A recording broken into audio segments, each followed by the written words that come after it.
count money, man. Stack riches. Try and told him I'm a beast, bud. What's up, gang? Welcome to the G.R.I.N.D. Simon Arias here. Get ready, it's a new day. What's up, gang? Welcome to another episode of the G.R.I.N.D. Get ready, it's a new day. We got my man in the house, D.A. What's happening, guys? Appreciate you having me on here. What's up? David Allen in the house. So those of you that don't know, this gentleman I met, I saw something on social media he posted, an ad. So I responded to probably some investment on his end of some type of marketing, social media marketing or something like that. But I saw something he posted, and I love the swag. I love the look, and I love the vibe, and it seemed what I was looking to do, in getting some custom suits. So he did custom clothing. I'm short and stubby, so I need custom clothing. And the truth, right? Come on, look who's talking. Look who's talking. Hey. Can you custom clothe that? Do you have anything to fit that man over there? Down too, so you might be able to work with me. Do you stay right there, and I got you covered, man. We're all custom. We're all custom. Make me look good, baby. Right. Make me look we good. Might have to get perm and something to test that out. Do I get charged triple for that? There's an upcharge for the cost of fabric, for sure. Okay. Jesus Christ. All right. It won't be crazy, but. So we met that way, and he killed it. I loved everything that he made, and then what I love more, you came to my house. Yeah, for sure. We sat and we talked in the basement. Yep. And we did it in the basement, talked and had you fit me up, pick everything. But what I loved the most was I like the person, the human being. And at this point of my life, after going through a bunch of shit as a young person and going through a bunch of stuff in business to get, and there's levels to everything, but I'm happy.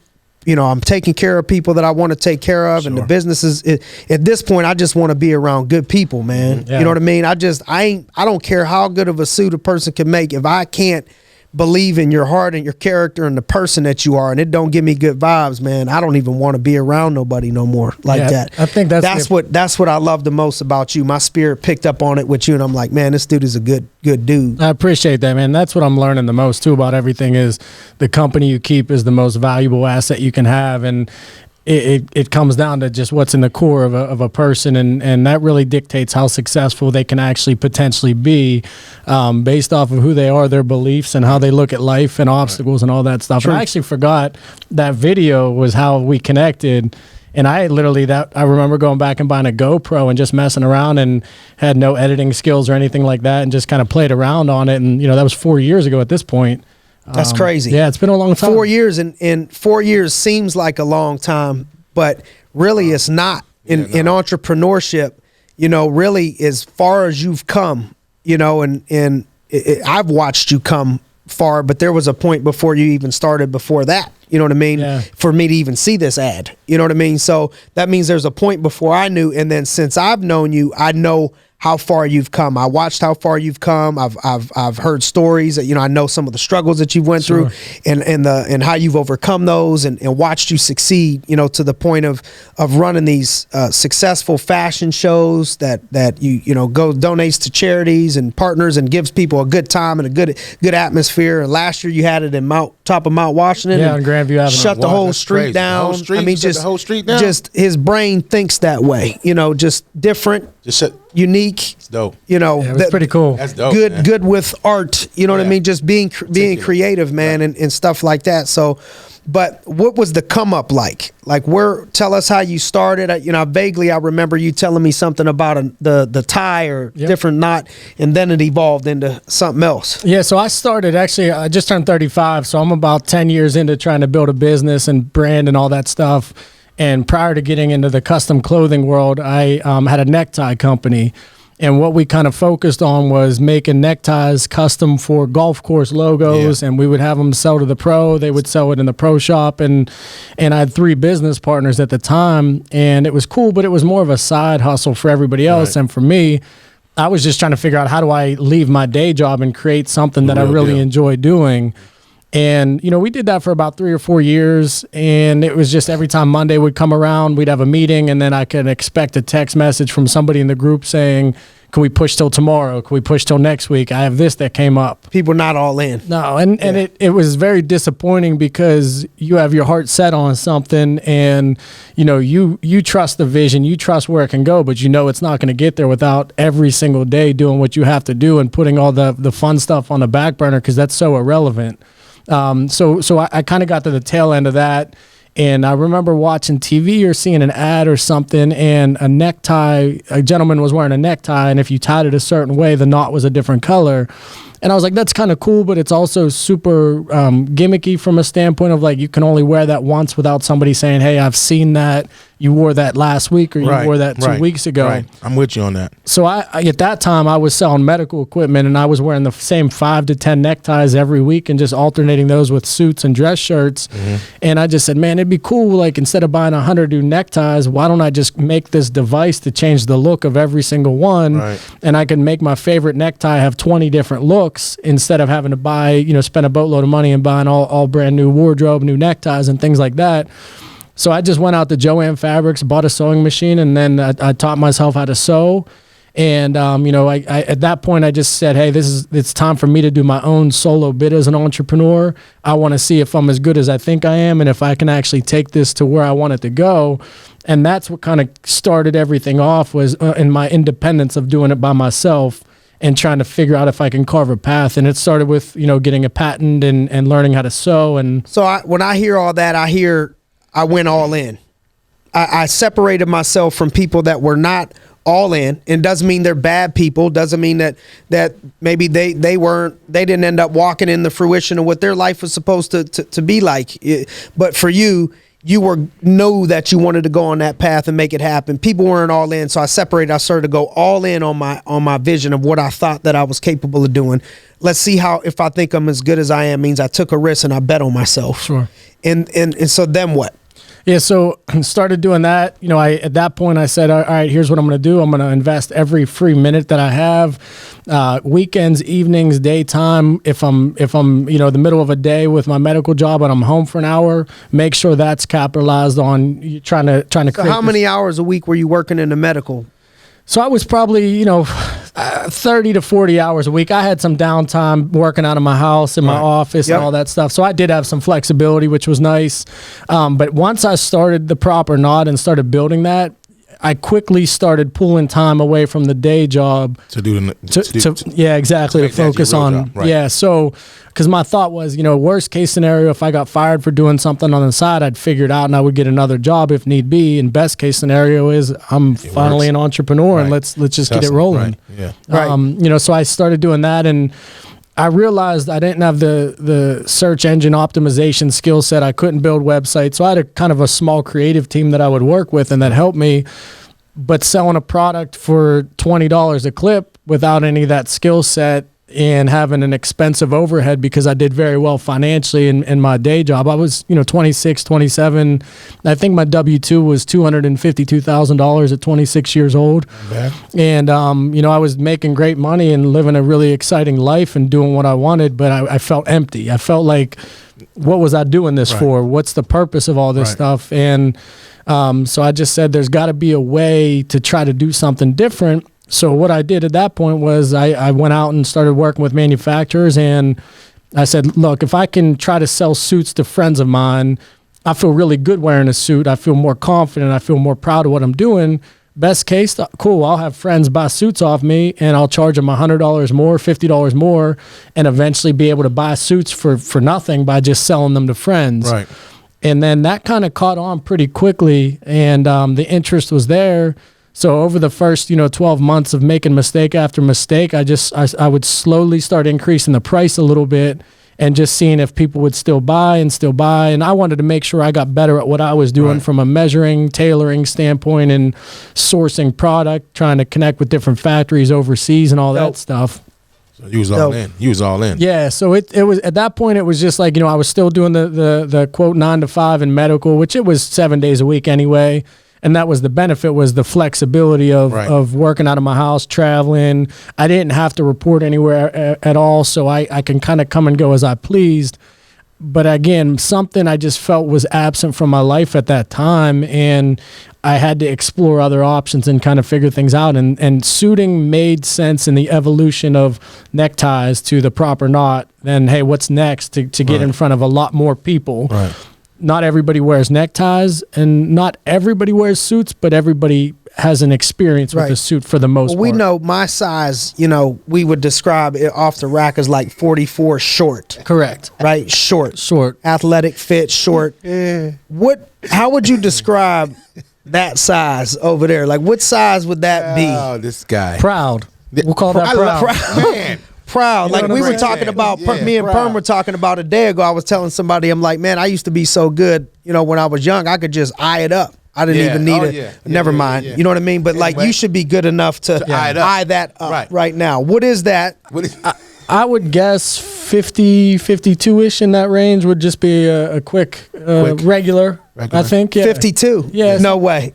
No, I like probably loud like colors. 152. I like loud colors too. You know what I'm saying? We ripped I love loud 52s. colors. Remember, we used to find, Yeah, nah, work probably. we I got to don't go. know. No.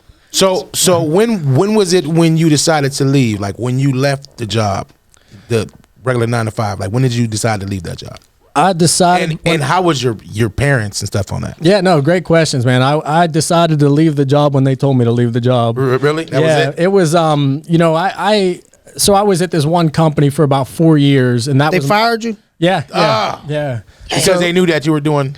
Yeah. Yeah. So how this kind of all played out. I did really well in medical, and I built great relationships with people. And the company that gave me the opportunity to make the big time money, I didn't want to leave there with any burnt bridges or anything like that. So it was at a very interesting time in healthcare where some policy had changed. So things were already shaken up a little bit. The sales numbers were getting higher and harder, and I was working less on that and more on the side project. So at that point, we had a competitor of ours that had a new product that came out, and it was only focused on a smaller niche group of people, and I had a really good relationship with that specific doctor base. So I said, hey, why don't I look for another job, bounce over to this company, and then see if I can hide this a little bit longer and just stretch it out as much as I can so I can utilize their resources, utilize their time, and help me cover my daily expenses as I started minimizing. At that same time, one of the WWE wrestlers, Titus O'Neil, I started working with him. He was kind of my first big client, celebrity client that I started working with. And they did a story on him on ESPN, and they talked, and he had mentioned myself and another tailor that Titus uses. And that kind of, my boss ended up seeing that. That kind of brought the antennas up on what's David doing. Yeah, what's he doing? Where are you at, man? And prior to actually jumping ship to this company, a couple former colleagues of mine also left that same business and jumped to that company. And unfortunately, one of the dudes told my boss that hired me, hey, David's doing this on the side. So he already kind of gave him a heads up of what I was doing. And when I took the job, I said, here's the deal. I have this Were going. the numbers going in the right direction? Yeah, numbers. I wouldn't have cared. That's the crazy If you thing, get yeah. results, Right. if you get results, right. what if you're selling ties or all whatever you want, that's on you. Yeah. That's my opinion. Yeah, and that was the crazy thing that really caught me off guard. But how I knew that this was going to happen, it's really weird how it played out. But I remember talking to a good friend of mine. His name is Eric. He lives out in Chicago, and he was a sales rep as well. He had some gyms on the side that he was an entrepreneur and was doing very well on some other projects. And I was talking to him, and I was like, man, I don't know when to quit. Like, I was like, I feel like I have to quit because I don't have enough time. Right. You know, I could tell the day job suffering, my clothing suffering because I'm just not devoting enough time either. You got to go all in. Yeah. And his response to me, I was sitting. That's what people don't realize. There's another point. These are things sometimes you could hear people talking and then they just. So there was no way to make it pop without going all in. No chance. And in Never order would to happen. go all in, you had to give something up. In order to go up, you got to give up something. And the higher you want to go, the more you got to be willing to give up something, make certain types of trade-offs. That's what I hear. You know, it's like I had to give up this in order to start going up. I had to go all in with no guarantee and probably didn't go straight from making 250 to 250.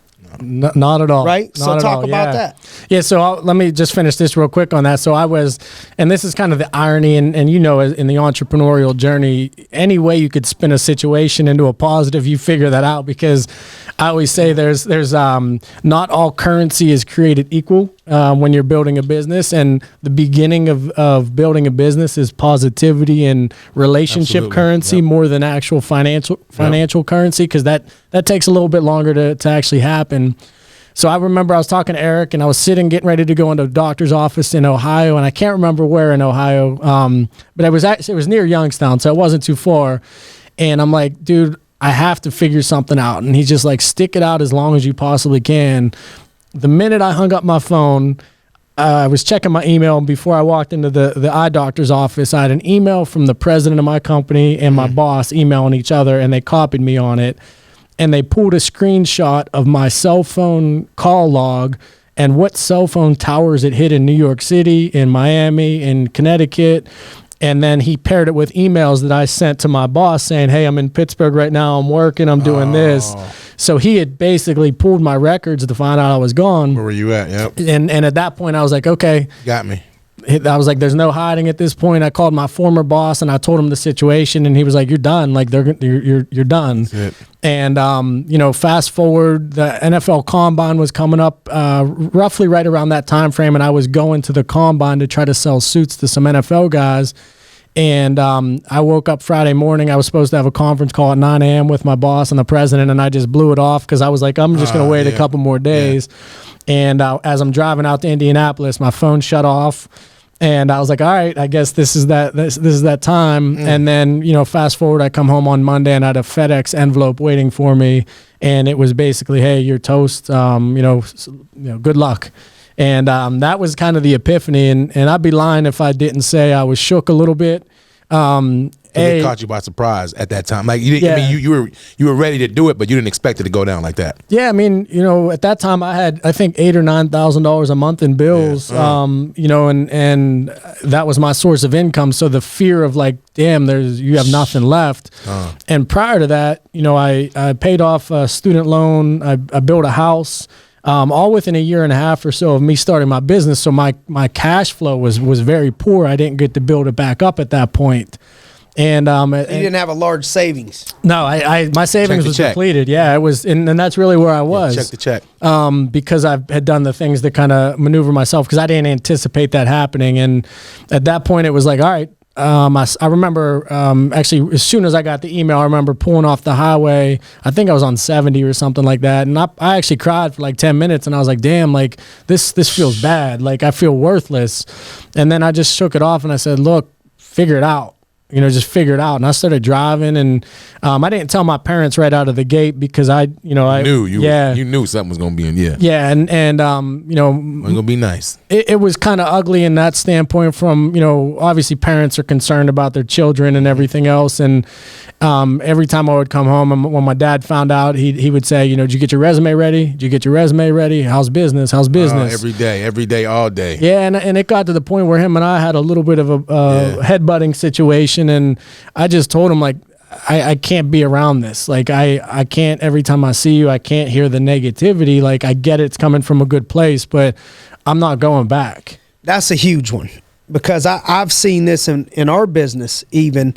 You know, most of the kids' parents, when I say kids, you know, the younger people in their 20s or 19, their parents don't really support this business either. You know, because it's entrepreneurship. I tell people, like, my mom was supportive and said, go for it. And she's a freak of nature. Like, there's been some, but most of the people that start here, they don't have a bunch of support from their parents. Like, yeah, man, go chase your dream, you know, be an entrepreneur, bet on yourself, you know what I mean? Make as much as you can, be as much as you can. Everybody's programmed to do safe. And sometimes, you know, even parents and people that love you and care about you, their stance is, I just want you to be safe, and I want you to be just secure. Not, I want you to put yourself in harm's way. I want you to live on the edge. I want you to make risks, you know, and go for it. And I get it. As a parent myself, it's like, I'd feel, you know, if I didn't know this life, I could see how a normal person would want their kid to just be like comfortable and safe versus going for, you know, their dream or, you know, or something like that, taking those risks. So then what happened? Yeah, so you know, kind of dealt with that battle for a little bit, and I remember calling my financial advisor at that point, and I just said, hey, here's my situation. How much money do I have in my IRAs, in my 401s, all that stuff? And I said, it's time to start pulling. I said, I don't have anything else in my savings. I think I had about $170,000, $160,000 in that range. And my assumption of that was like, all right, cool. If I calculate the numbers, I figure out here's my monthly situation, then this will probably last me like 2 years or so. And 4 or 5 months later, that was just gone, totally gone, fast. And that was a pretty low point for me, because the business was growing in a great direction. It was never not profitable. The negative of my business was my personal living experience and situation. And as in the beginning, I was making mistake after mistake. You know, I remember Titus, to go back to him, my first real client that I had. You know, he ordered 10 suits off me the first time I met him, which was great. But I made every suit all at once instead of making one suit and saying, hey, does this fit? Right. So then whenever he would try it on, you know, I was working with China at that time, and they didn't leave enough seam allowance inside the seams, which basically means if you need to adjust it, you can make it bigger if there's enough excess fabric. Right. Well, I couldn't get to the communication to the factory to explain this is the situation, this is the problem. So then I ordered 10 more suits and then 10 more suits, and nothing ended up fitting him. So I was 40 to 60 suits in the hole before I was like, hey, maybe I should order one. Yeah. Because I didn't have a mentor teaching me any of this stuff. You just went all in. You was like, just do it. Yeah, and so it, you know, little stuff like that you spend money on. And I remember I paid like $4,000 to advertise in a magazine somewhere, and I was like, yeah, this is going to get me all kind of views. And think about how important mentorship is.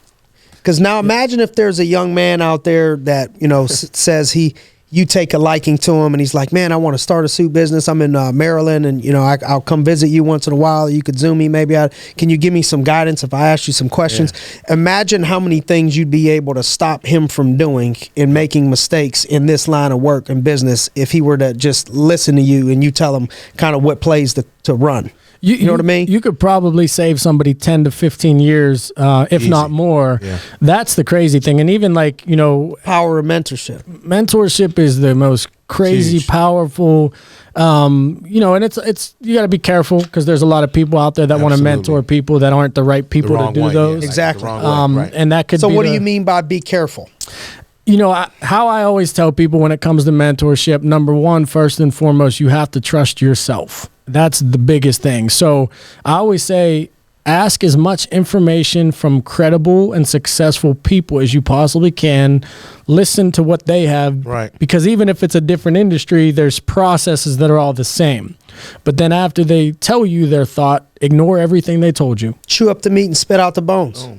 That's it. Go with your gut instinct, but learn. Absolutely. Get advice, get wisdom. Yep. Yeah, and use some of the rationale and reasoning that they provide to you to translate that to your everyday, because a mentor is a mentor. They're not a business partner for you. Right. They still don't know the ins and outs of every day to day, the dollar. And even if you break it down once a quarter, once a month with them and show them, that helps a little bit more. But they don't know your business because you're the one that lives, eats, breathes, all that stuff. Yeah. Right. But yeah, it's great. Mentorship, it's just...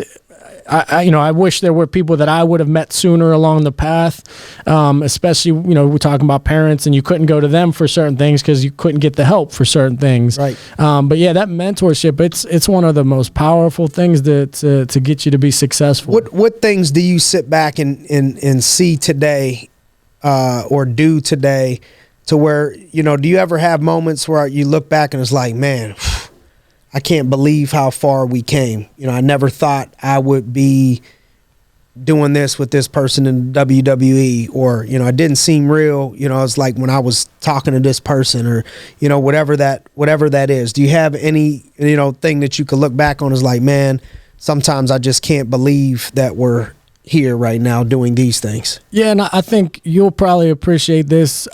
I don't really have any of those experiences. And I think because I'm not where I want to be yet, and I'm not anywhere close to where I want to be yet. So it's very, very tough to bask in success that you've had when your goal's always changing, obviously. I certainly appreciate everything that I've been through, and I appreciate all the people. I remember, the first person that posted on Twitter that had like 30,000 followers for me, and they were a writer for like the Tribune Review or something. Now I have people with millions and millions of followers tagging me and buying stuff off of me.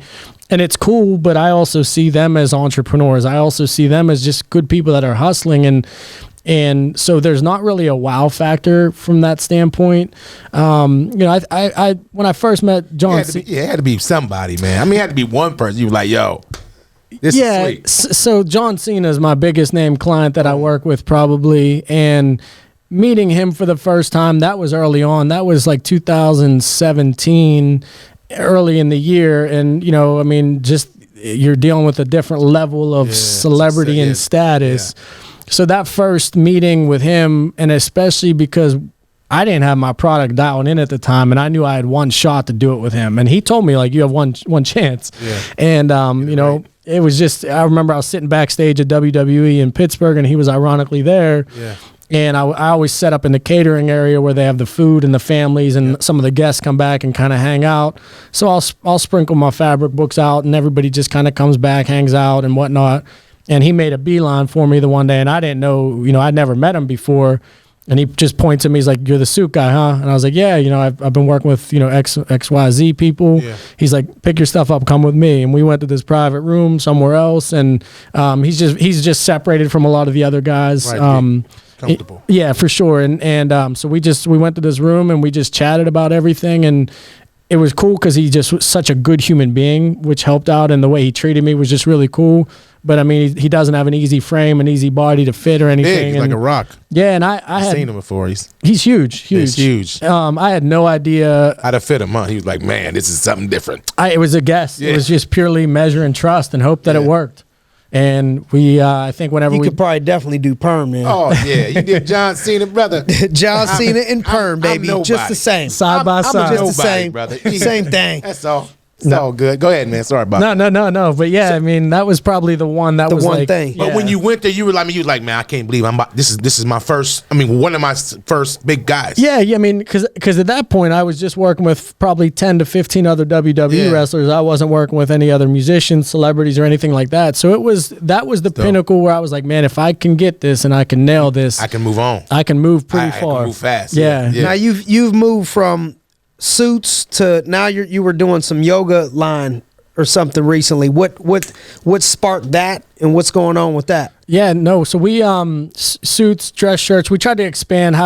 I never want to become known as a suit company, which is why I don't wear suits too often. And if I do, I try to be really different with how they look. I want to be known as a designer because I love the art of design. Okay, so you're evolving. Correct. Because I think you were known as the suit guy. Correct. A few years ago. Yep. Like last year. Yeah. Hey man, we're still evolving. I got you. Moving on. Yeah, so I purposely dress different, and I purposely don't wear suits as often because I don't want to be labeled as the guy always wearing a suit, right? So I just want to make sure everywhere I go I have some form of a style. Earlier this year with COVID striking back in March timeframe or so, our business, we're down 98%, 96%. March, April, May, and we're starting to climb back now. But at that point, I'd built a relationship with a couple celebrities, and I've had some ideas in past with partnering them in on other projects, and just diversifying and trying to create other businesses that were involved in fashion.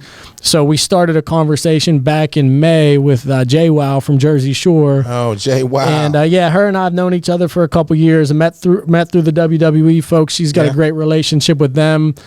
As I connected with her and started building a friendship with her, I knew there was a lot more substance than people may have assumed based off of the Jersey Shore stuff and everything else. And I knew that there was some serious talent and entrepreneurship behind who she was.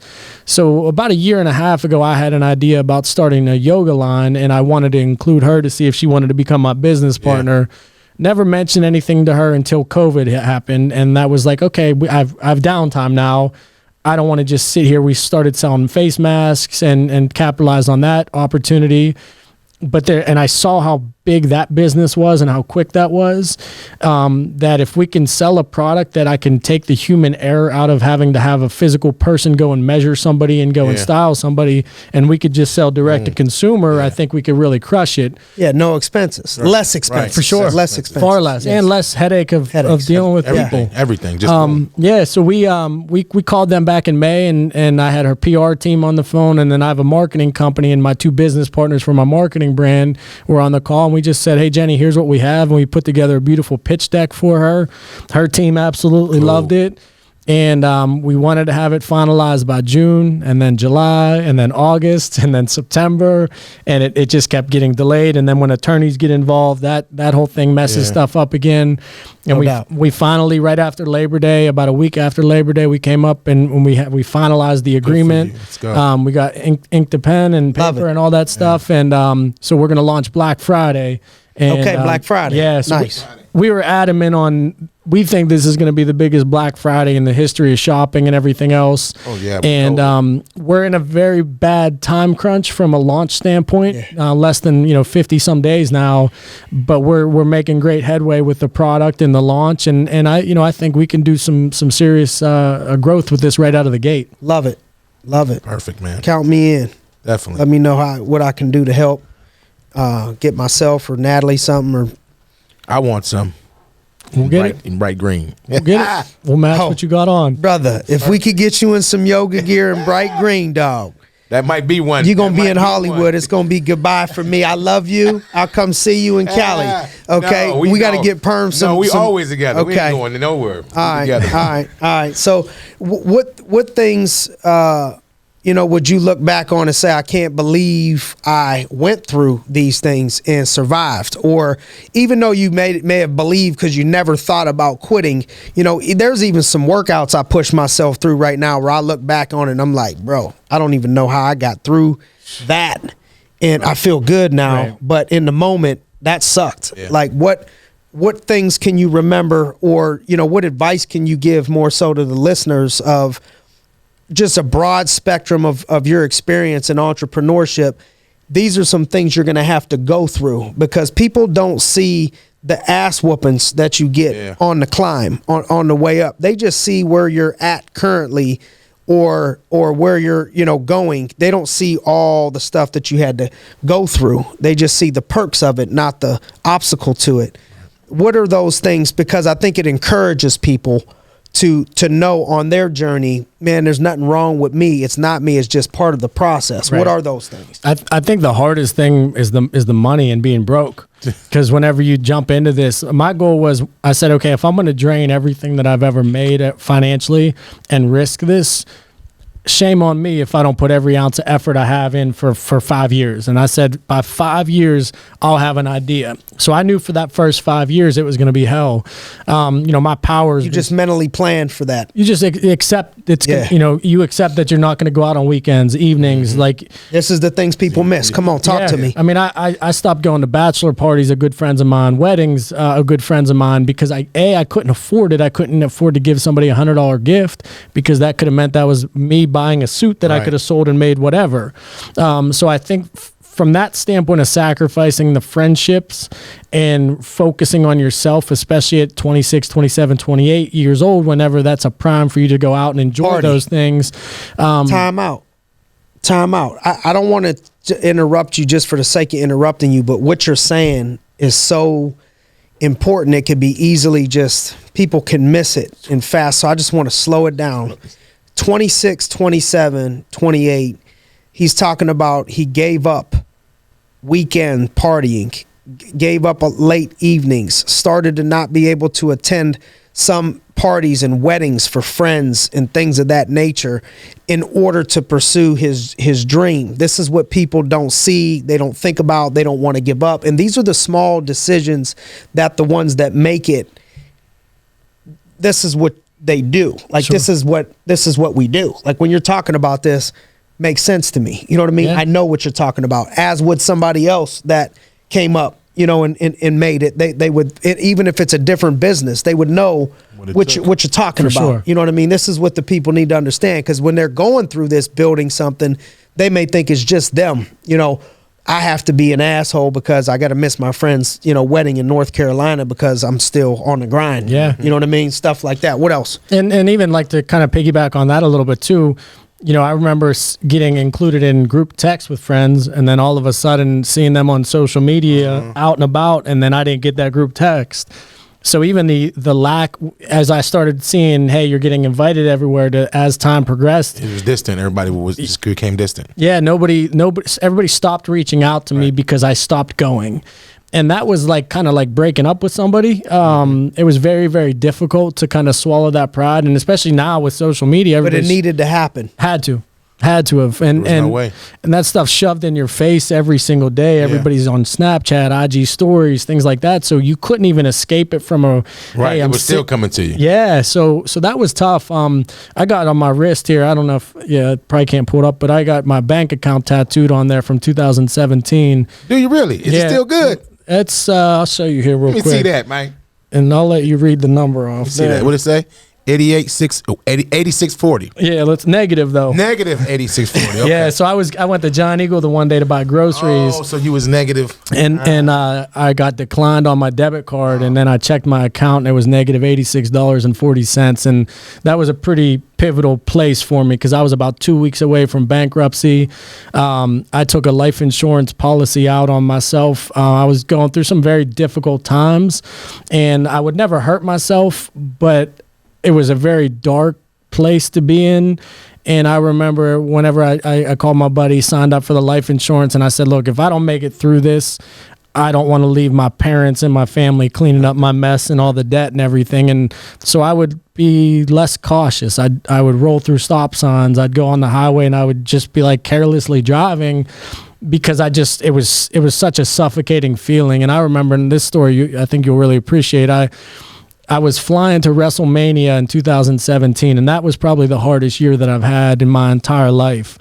And it was right after the Chinese New Year. So those of you who don't know, the country of China shuts down for pretty much the entire month of February, some going into March, and they just kind of reset with everything. So the whole country shuts down. Logistics. Damn, I never would have guessed that. Yeah. I know some folks that are Chinese. I got Chinese friends, and they grind. Yeah. They hustle. So to take a whole month, I never would have knew that. Just like I didn't know when you go to Italy, they like shut down during lunchtime for a couple hours. Did you know that? Yeah, like for the afternoon and everything. Yeah, they take a nap. Yeah. You know what I mean? Or something really? like that. All of Europe's pretty much like that. Okay. Yeah. All right. Yeah, so it was kind of leading up after that. So they shut down for a month. Yeah, they shut down. So we already set our expectations with clients at that point. Like, hey, this is going to be 8 to 10 weeks instead of 4 weeks, and so on. And also at that time, the money that was coming in from suits, I had to live off of. I had to pay people. So then we had at that time frame, I didn't even have enough money to buy the clothing for people that had already paid. And if I wasn't selling more product, I couldn't flip it. You couldn't flip it. So I started getting people, man, David doesn't care about anybody except his celebrity clients. All he does is drink. All he does is party. And I was reading Damon John's book, and I was literally 2 minutes from landing in New Orleans for WrestleMania, and the very last paragraph that I was reading talks about his situation, and from outside perspective, what it may look like that he's drinking and partying and having fun and all this stuff that's actually his way to grind, and that's his opportunity, and that's how he networks and grows his business. Because I stopped drinking when I started my business because I couldn't afford it anymore. So to hear somebody say, I don't care about that, all I want to do is party, it broke my heart because it was the furthest thing from the truth. So kind of talking more about WrestleMania and that weekend, I flew down on a Thursday. Hall of Fame event was Friday. I overnighted, I think, 33 garments to all WWE wrestlers, both men and women, that had to wear for the red carpet the next day. I had about half of those that never bought stuff from me before. So at that point, we had a terrible manufacturer. I had no idea if it was going to even fit, if it was going to be close. I had my cousin came to my house. I think he owed me like $100 or $80, and he came and I kept pressing him. I'm like, hey, can I get that money before my flight at 3:00? And then he's like, dude, why are you being like this? So for like a couple bucks, I'll get you when I get home. Yeah, he thinks you rich. Yeah, at this point. Yeah, and he opened the door, came into my house, and I just started crying. And he ended up giving me about $300, and it got me through the weekend, which was crazy. And then the last caveat of all this stuff is it all worked out well. Everything was great. The product worked. But on the flight home, I remember landing in Pittsburgh, and this lady that worked the front desk of an eye doctor office that I used to sell equipment to, had not talked to her in like 2 years. She works my fashion show every year, and then other than that, I don't really communicate with her outside of Facebook. She certainly has no idea about my business or where we were at the time. And she randomly, I literally landed in Pittsburgh. I'm driving 376 through Robinson. It was snowing out, and she texts me, and I look, and she says, "Hey, David, I don't know what I'm supposed to do right now." There was no hello or nothing. It was, "I don't know what I'm supposed to do right now. All I know is that God told me to reach out to you and that you're going through something very, very difficult right now." And I just started crying again. It's just super emotional time for me. But to have somebody that had no clue about my business and none of that stuff, it was kind of. So what does that mean to you? What does that experience mean to you? So, how has that affected your faith at all? Yeah. So, I mean, with going through all this stuff, there's nobody you can really look up to, other than God or wherever you believe in, or whatever spirit of what you need to do to get you through that situation. And it just shows you that if you continue to just keep trusting yourself, work as hard as you possibly can, there's got to be a light at the end of the tunnel in some capacity, and something like that. I mean, that got me through one of the darkest times of my life. I mean, I had no idea how I was going to get through that stretch of, the first half of 2017. What do you think that conversation meant, though? Like the woman saying that out of the blue, she felt like God told her to reach out to you and say that. What does that mean to you? Yeah, I mean, it solidified what I'm doing. It solidified that there's somebody helping me do my thing. There's somebody giving me strength to get through all this stuff, where there's light at the end of the tunnel. And that if someone like that reaches out to you that doesn't know anything that's going on, there has to be a God watching about this, for sure, for someone random to reach out to you. That can't be an accident. Yeah. And those are the things that I mentioned earlier about you just take whatever you can to turn a positive into something to get you through, because it was how easy it would have been to start thinking negative, or to tap out, quit. So so now move me through that. Like what things do you think, if because you've been around and you've been successful in business, and you've been around other successful people in business. What does anything stand out to you? If we could say, like, man, the majority of the people that I know that are successful do this or have done this or go. Does anything stand out? If you had to like put in a book, like, in my experiences, here's all the things that stick out to me that I think these people do similar. I think the biggest thing, which is my favorite thing about it, is whenever you're around a group of people that are all in doing the things you're doing and are successful, there's zero negativity in that. There is zero. There's not a, hey, there's no talking about other people. No. There's no negativity about other people. It's positive. Because I know I'm probably one of the most optimistic people in the entire world. Like I'm very fortunate to be doing what I'm doing. I'm very fortunate to have the mentality to get through hell and to get through the stuff that I've been through. So I just appreciate waking up every day. I appreciate people that want to buy something off me, that want to like my picture, that want to share something. There's so much value in that. And whenever you see the other groups of successful people, it's just a genuine appreciation for what they have, where they are. And without knowing everything they've been through, you kind of know everything they've been through. At least the feelings that they've experienced, because it's an ugly, ugly, ugly ride, but it's also the most rewarding, most humbling, and most amazing ride that you could possibly have. And I just think I don't have anybody in my circle that's negative. I just won't. And the minute that somebody is, like, you're not in my circle. It's hard to build a positive life with a negative mindset. Yes, it is. That's why you don't really see a bunch of negative people that are successful. Yeah. Because you can't become successful if you're negative. That's why you see so many positive people in that, because for the most part, you're going to have to, like you said, you're going to have to talk yourself out of quitting, because it's not always easy in that moment. So something kind of molds you and cuts you to be a certain way and think a certain way in order to make that dream a reality. So I couldn't agree more. Yeah, that is, like, to me, and that's, like, I think, a rule in life, and that's when you realize ultimate happiness. I'm not at a point where, I could buy anything I want. I do well for myself now, and I enjoy what I do. But I just realized that if there's somebody that says anything bad about me, I don't care. If there's someone that has a certain feeling about me, I don't care. Right. And it has nothing to do with not respecting other people or thinking that. It's just I've never done anything in my life, and even more so in my entrepreneurial life for the last 5 to 6 years, that I've done anything bad. I've never done anything shady. I've got kicked in the face over and over and over again for 5.5 and 10 years, essentially. So everything I've done is morally and ethically correct. So if somebody has something bad to say about me, you just don't know me. Right.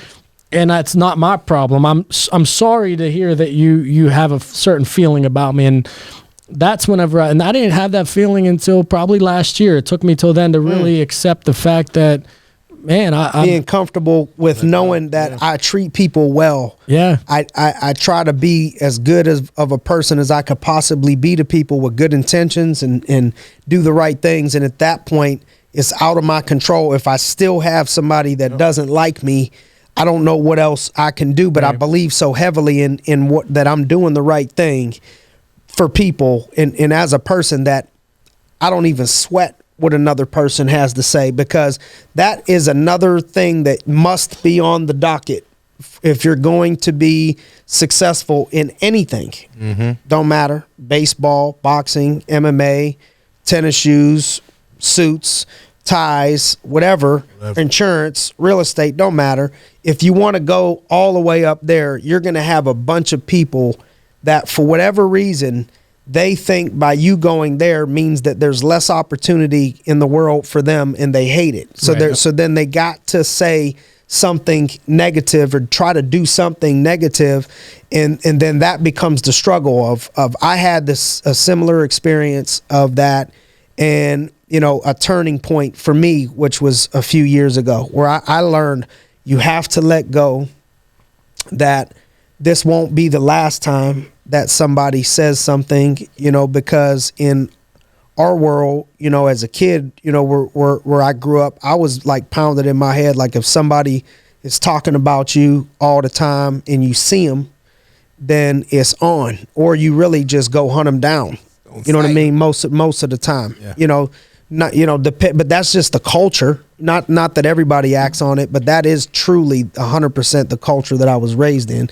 So I had to, for like one of the first times, I had to like just sit back and give it to God, and not. I like to control shit. I like to attack things. I like to be aggressive and hit things head on. And I had to sit back and think about what we were talking about before they turned the microphone on, of, realizing that you can do all these right things in life, and one bad decision can change everything. It's scary in a sense of you can take all these years, all these ass whoopings, be right to everybody, do the right thing constantly, everything. And if you do one bad thing and it's bad enough and wrong enough, you could literally lose it all. Yeah, overnight. So I'm like, man, you know what? I might have to let this one slide. It's swallowing your I might have to let this one slide. And you know what? My faith is growing at a point of I'm going to take this. I'm going to start hitting my knees. I'm going to stay in prayer. I'm going to let God handle this situation for me. And I'm not even going to call any friends that I know that I grew up with, because I feel spiritually it's the wrong thing to do right now. I feel like I need to do a better job before God that has blessed me with so much. And so like going to that deep of a spot of literally letting go of this control of I'm not going to let any negativity affect me anymore. I'm not ever going to go to this place again. People can say what they want, do what they want, hate on me if they want, whatever. I know who I am. I know how I treat people. I know how we roll. And if at that point somebody got something negative to say, they don't really know who you are, or if they know who you are, they got to be a hater. There's no other way. And they're just unhappy with something that's going on in their own life. Right. And that's the thing. And I remember when I started my business, the very first picture that I took, it was a green camo jacket that I bought. I was like, oh, this is cool.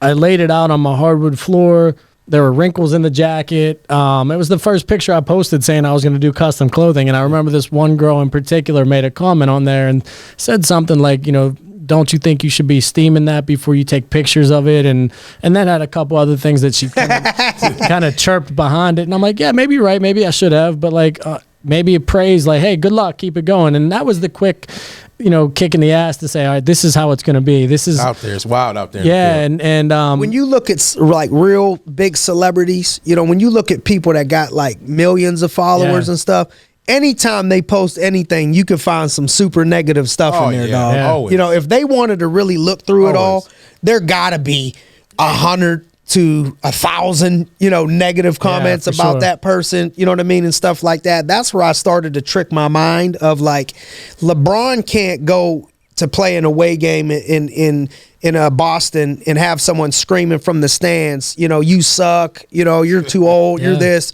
and him just be like arguing with the fan and jumping up in the stands, you know what I mean? Like, you paying tickets to come see me play. Sure.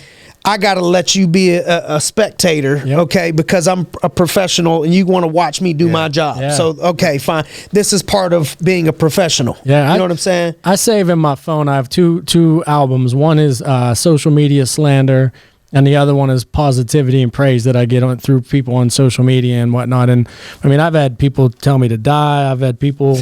I had one. It's crazy. I posted this one picture of a dude, James Corden, who's the Late Show with James Corden on one of the stations, and he's always dressed super well. He's one of my favorite people, and I posted a picture of him, and I put on there because I try to give style tips and style advice on my Instagram stories. And I commented and was like, he looks great. I said if his tailor would have added 1 more inch to the stomach of his jacket, it would have looked incredible. It would have pulled less. Next thing you know, a couple minutes later, I get this DM from somebody that I probably have dated or something. I don't know how it goes, but talking about me and how I fat shame people. And I'm like, all I did was offer a tip that, for people that are following to get an understanding of how a suit should look and how it should feel. And then the next thing is they go into rattling off that my style sucks and I'm a Pittsburgh nobody and I don't work with any big names and his stylist is from LA and they're famous. I'm like, first of all, I don't care about fame. It's not about that. But I said, it is what it is. I didn't respond. I just screenshot it, pop it in the folder.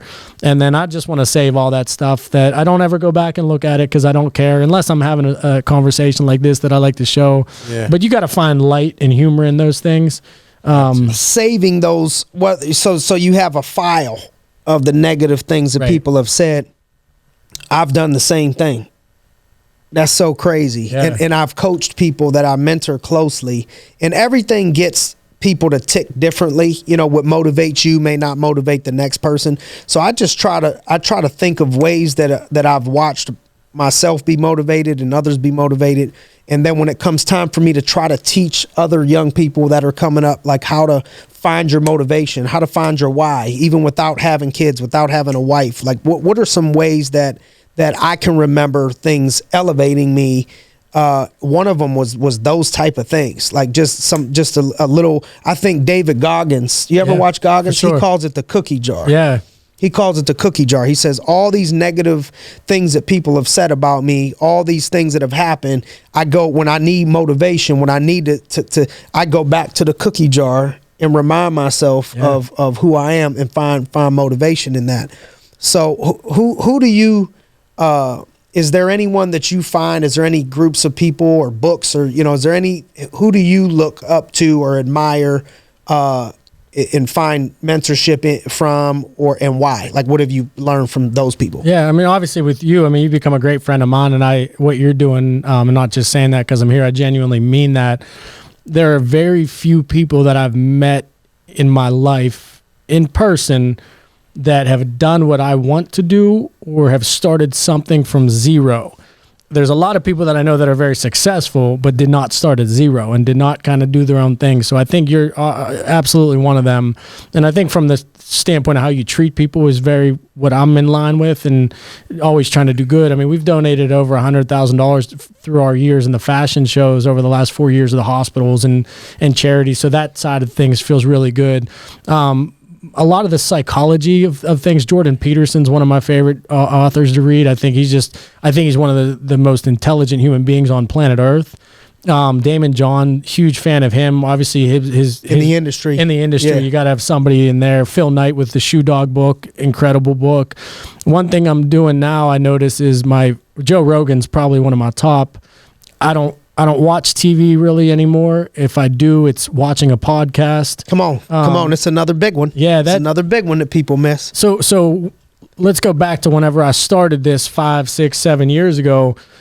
I didn't have mentors like you or other people that are in my world that I could call now. So what I relied on were podcasts, because shame on anybody who says the information's not out there. Shame on anybody that says they don't have mentors. Create your own mentor by putting those people in front of you. They're literally telling you how they did what they've done. Yeah. From every single dirty detail to the ultimate success that they've had. Open book test. Yeah, and so I just fell in love with learning, and I fell in love in self-improvement and being better. And I love when people tell me that I'm extremely nice and that they don't know people that do as much as I do, because I want other people to do that, because I think that's how you change the world, is you get people to believe in the positivity and look at what's out there. But so those are all like kind of a plethora of people that I kind of follow, and there's other ones that I follow and attach to. Seth Feroci's another guy. He's a Pittsburgh guy, bodybuilder, does a great job on his podcast. Even Pat McAfee's become a great friend of mine, and I didn't know a lot of the stuff that he went through adversity wise, with people trashing him about leaving the NFL, and he gave up, I think, a $2.5 million contract, the last one, or an extension or something. And one of the gentlemen on ESPN made a comment about how crazy he was to leave there, and now he's becoming massive in what he's doing. And my biggest thing is, like, you gotta, your mind is what's going to get you there, right? And that's what we've always talked about, is exercising your mind and sharpening your mind. Working hard is not hard. I mean, that's just a time thing, and just making a decision to do it. But to work hard while getting kicked in the ass every single day, to days that it feels like you're just suffocating, somebody's choking you, somebody's just punching you in the face over and over again, and still doing it, and then waking up the next day and doing it, and then the next day and doing it, and doing that for 5-10 years. It's hard. It's hard, but like, you have to find that's somebody. what it takes sometimes. Yeah. People want to do what you do, but they don't want to do what you did. Yeah. You know what I mean? And people got to know that doing what you did is part of the process. It's just, there's no way out of it. At some point, you're going to get your ass beat a little bit. Some might be earlier, some might be later, some might be mid, but there's going to be obstacles and adversity. Anybody could be positive when things are going good, but it's about the people that separate themselves. They can be positive when things are not going good. Mm-hmm. That's the difference. And the majority of the ride is not good. Come on. I mean, years and years. 52 weeks out of the year, not every single one is going to be good. No. But I was on the walk up here, and then when I saw you when we went to dinner recently, you asked me, how's everything going? And I was like, oh man, it's almost, it don't even seem normal because it's so, everything is good. Yeah. My marriage is good, the kids are good, the business is good, and I look, it's like, man, it's been a 15-year grind, and I'm ready. I'm ready for whatever. But there is light at the end of the tunnel, if you're willing to do that and go through that stuff, the relationships that you build, the people that you meet and all of that stuff, man, it's worth it. And, I've watched you continue to climb and build no matter what is going on. Sometimes there's a lot of growth going on. You just don't see it out of the ground, but you got to plant those seeds. And I continue to watch you keep planting these seeds and keep stepping up in certain ways. And I don't know what, the bottom line, looks like now, or what it's going to look like 5, 10, 15, 20 years from today. But I know how much that I've seen you improve every year that I've known you, or add something to your arsenal and continue to evolve as long as I've known you. So that makes me know, I already know what this looks like for you, 4 or 5 years from today. I appreciate that. You're just killing it. Every year I just see you getting better and better at what you're doing, and growing and working with more people, man. So are you, I remember when we first started talking, you were getting out of a relationship, I think, or you had just recently gotten out of a relationship. Are you single? Have you been Single? Did you slide off and get married? Did you do something I didn't know about? What's going on? Find out, man. The Single baby. No, I actually started dating a girl back in May. She got lucky. Yeah, you know what? I that's another thing that's extremely challenging. And maybe you know, I think a lot was picking the wrong people in the past, but my number one is my business, and that doesn't mean disrespect to anybody else, my family, my girlfriend, whatever. Like, because my number one has to be my business, because the purpose of the business is to take care of my family, and it's to take care of my future. And if I can't take care of myself with my business, how am I going to take care of my wife and my kids down the road and my family? And my biggest joy that one day I can't wait to do is for Christmas, give everybody in my family $10,000 check or something like that. And that's what it used to be, you know, buy a house for my parents, but they don't need that.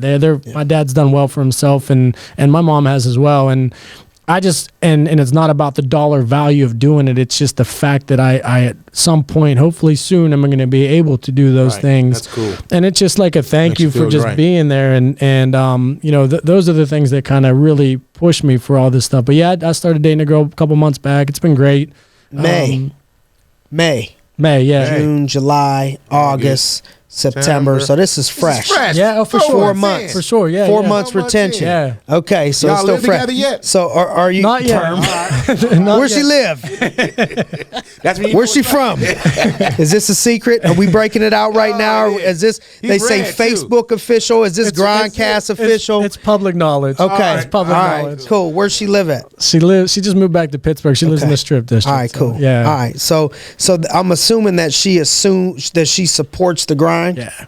Cool. Yeah. Was that a big important factor for you to date somebody? Was that they supported the grind, understanding that in order, you know, I mean, the business has to be a main focus in order to make this work? Yeah, I mean, everybody I talked to in that situation, whenever I was dating and figuring out if somebody could work in my lifestyle or not, was that's the first thing I bring up is my business and where I want to take it, what type of requirements it has for me. And I told her the other day, actually, like, she hasn't even seen me work because with COVID shut down, and, you know, usually the suits are... Oh, she ain't ready for the grind. It's you got to keep her ready. Hey, like, I'm just letting you know. Yeah. When they lift this band, you gonna see me out here grinding.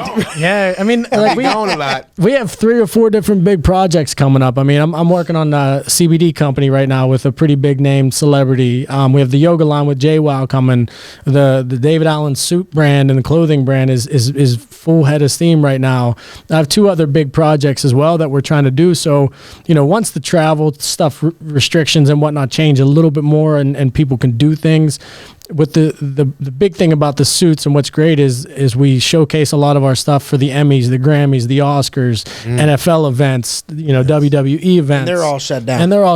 Yeah. So my travel is usually Monday through Friday every week. Woo! You know, and sometimes it's longer than that. They missed that. Yeah. People didn't hear that. Let me say it one more time for them. What's the travel schedule? It's Monday through Friday every week, and if not longer than that. You got to honor that. We're on the Grindcast. Yeah, for sure. Yeah. This was built on appreciation for the grind. Of course. You know what I mean? So when I see somebody really put in the work that's required to go to the next level, I get genuinely like excited. Yeah. Like I want to like give you some love, man, because there's not many people that are going to encourage you and give you love for grinding, because most people tell you should not be grinding because they don't realize what happens.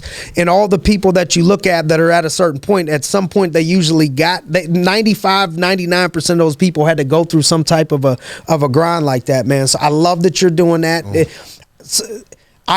So many people in business I've watched people in not only business, but even in sports, let a spouse or significant other person that they're dating ruin the business, right? You know, or like they were doing great. Then they meet somebody and then the person's like, nah, you can't do that. You can't do this. And then they like they can't go to the next level. And as we close out, man, I just want to, all these points that I've heard you talk about in your story, I want to make sure that people ain't missing, because there's a nugget. Sure. They would just not have heard that. Right. This is like, okay, I'm not saying I'm the shit. I'm not saying I'm the greatest. I'm just saying, for my standard of whoever I end up, dating, I'm sure they're going to need things out of me, or they have things that they're like, I could deal with this, I can't deal with that. One of mine is that whoever it is, they need to understand that I have a business, that I'm going to be all in on this business. Is what you're saying. All the successful folks I've seen need to have those conversations in the process of building stuff. And so if people are out there listening to this and you didn't start dating someone, like if you're not already married, if you're just starting to like, all right, I'm single, I'm trying to find who do I settle down with here, you need to try to find somebody that supports the movement and maybe have those conversations up front if it's something that's passionate, to you, that you want to build, of, hey, make sure that you're on the same page with me and can deal with this schedule and can deal with this process, because if not, you're going to end up not happy, and we're not going to be able to work, because you're not going to stop the whole movement if you need to be home 5 days a week instead of running the business right now, right? But maybe down the road, maybe 10 years from now, maybe there's a point where it's like, I hit it, I did it, I got it, I'm moving, I'm making an impact in people's life, it's running, things are popping, and life is good, and maybe you'll sit in the back and give love to whoever that person is when that moment comes, and there's no doubt the moment will come, and when it comes, people will miss this part of the journey that I've gotten a chance to see midway through or a quarter way through, whatever way through when we first met, but I've been seeing, and I'll make sure to tell people that it wasn't always that way, because I know it wasn't even always this way. So how can people support you? How can they follow you or find you? I know you got a Black Friday thing going on. Yeah. Where can we buy that? Yeah, so we actually have a call later today. We had our launch call Monday. We had a branding call Wednesday, and then we have a rebranding and a logo call tonight.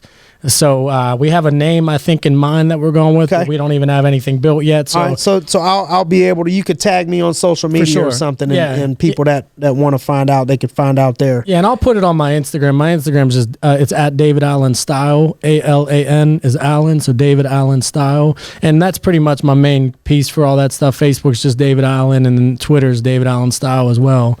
Tight. He got the blue check mark. I got the blue check mark. I thought I saw him when I seen him. I said, "Oh, you sure? You still? I could dap you up. You got the blue check mark now, dog. You know what I'm saying?" So you'll see him with the blue check mark. DA, making it happen. Thanks for joining us on another episode of the Grindcast. Get ready, it's a new day. Count money, man. Stack riches. Trying told him I'm a beast, bud.